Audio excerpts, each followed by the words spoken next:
And where are these things going to be watched?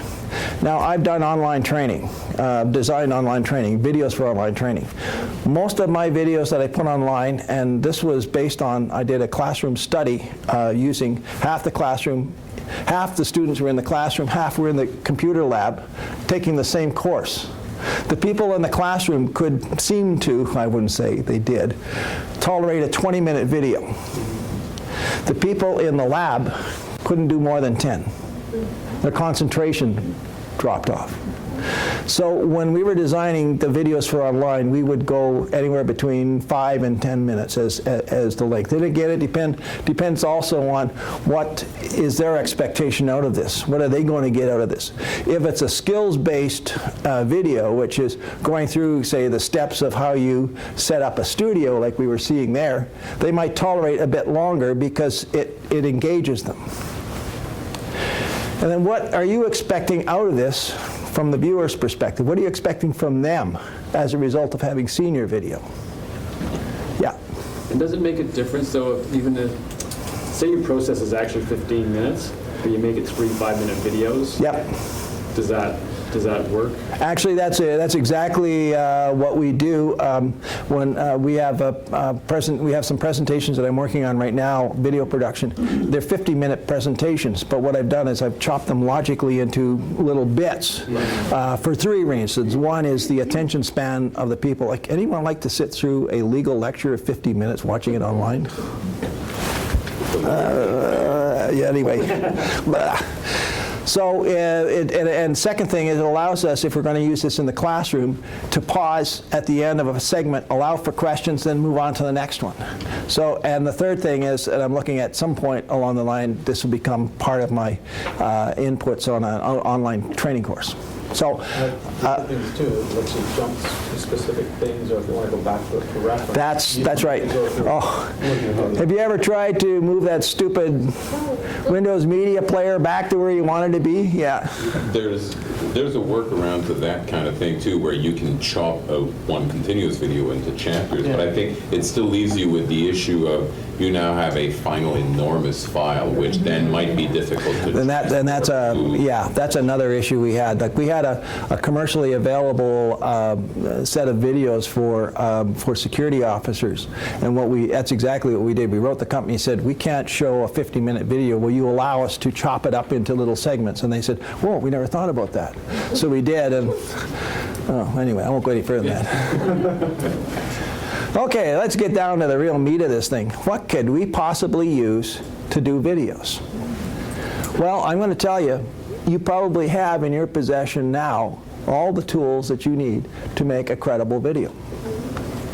Let's start with our smartphones, right? We were talking about those earlier. I'm telling you, the technology on these things has leaped greatly. It's gone up exponentially what these guys can do from a photography perspective. And we're talking about here from anywhere from 6 megapixels to beyond 12.3 megapixel resolution. Pat, what's the resolution on your Nikon? 6.9. Yeah, okay. DSLR. We're talking DSLR range here now. Like, of course, everybody knows you can have a front and a back camera, right? You know that? You got a front and back camera? Okay, maybe you did. Yes, you do. So the idea is supposed to be that if you're going to use it, say, for something like two-way communication, Skype, you can talk and see the person at the same time. Now, the unfortunate part is that they're all fixed focal lengths. You can't adjust the lens on them, but they do come with up to 30:1 digital zooming, or 30x digital zooming. They have a kit at the Apple Store for $90. Oh yeah, a clip-on, yeah. They're actually not bad. I bought them for my wife. They're fantastic. Just have to remember to clip it on when you're going to film the fire on your next door neighbors. She does professional photography, so it's for a side thing. Right.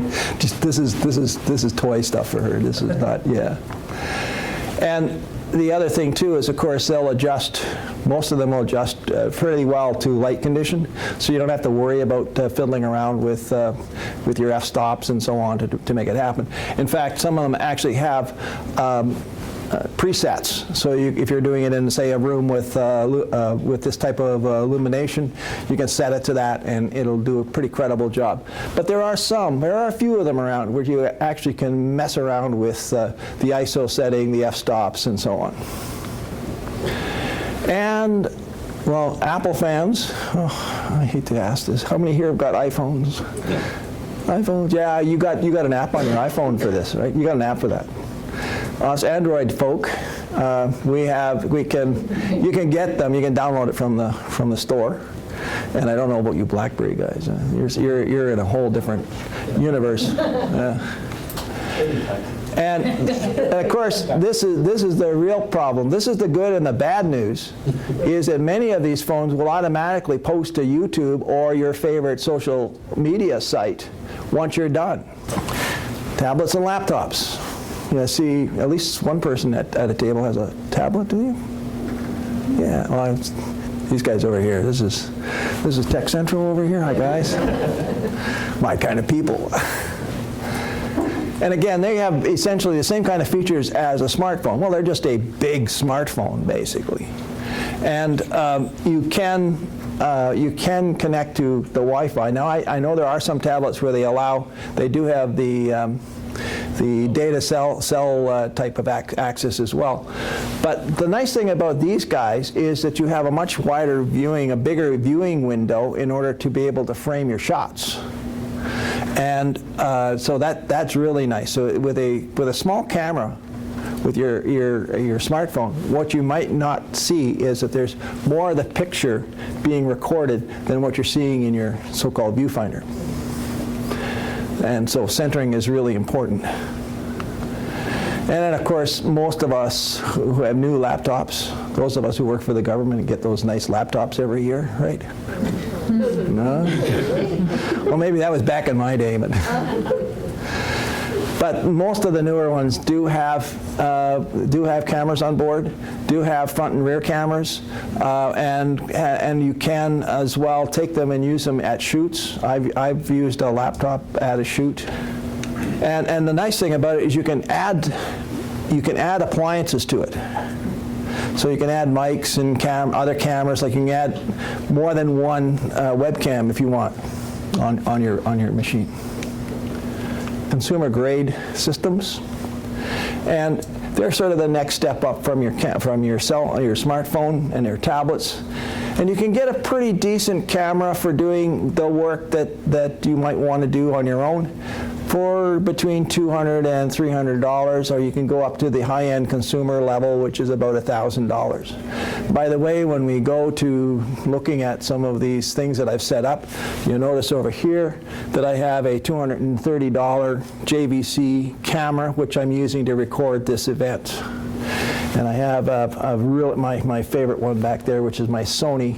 I've had for quite a while, and it's actually got better features on it than this guy, but anyway, that's it. That's all you need. I use two cameras when I do a shoot, by the way. And we'll talk about that when we do talk about production. These guys also have both optical and digital zooming.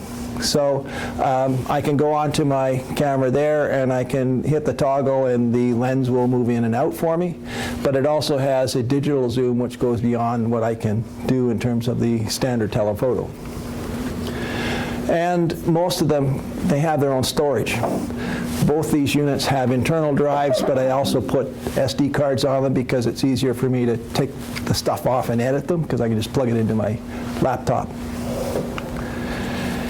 And they're using essentially one of two formats in terms of recording. They're already being compressed. One is the Sony AV-C HD, and the other is the MP4, the international standard MP4 formats.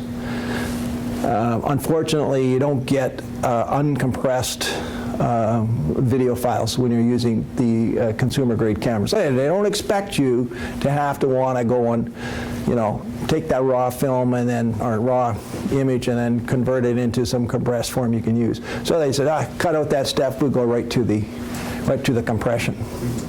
Of the two formats, which do you prefer? Because I have a prejudice and I helped write the MP3 and MP4 standards, I like the AVC HD much better. MP4 is AVC HD done by committee. Sort of like a horse designed by committee. Anyway, sorry, SIN here? Yeah. Just, so on these video cameras, is it standard to have the additional mic input? Because I see you're wearing like a wireless mic right now. Yeah. Most of the modern ones do. And of course, there's the other interesting feature here where, some of them actually do have some editing capability on the camera, but you really should get some additional production software. And most of this stuff is really available. And one of the things I didn't point out here is that some of these newer cameras now will actually also send it up to the net if you have Wi-Fi access. Pat's got a nice Nikon camera. A lot of the DSLRs now offer the HD video capability as well. Okay, everybody's heard of this, eh? Oh, yeah. Everybody wants a GoPro. Well, they're great. The only problem with these guys are that they are fixed focal lengths, and they only adjust using a digital zoom feature. And you have to either be with the camera, or some of them actually have a remote that you can fiddle around with.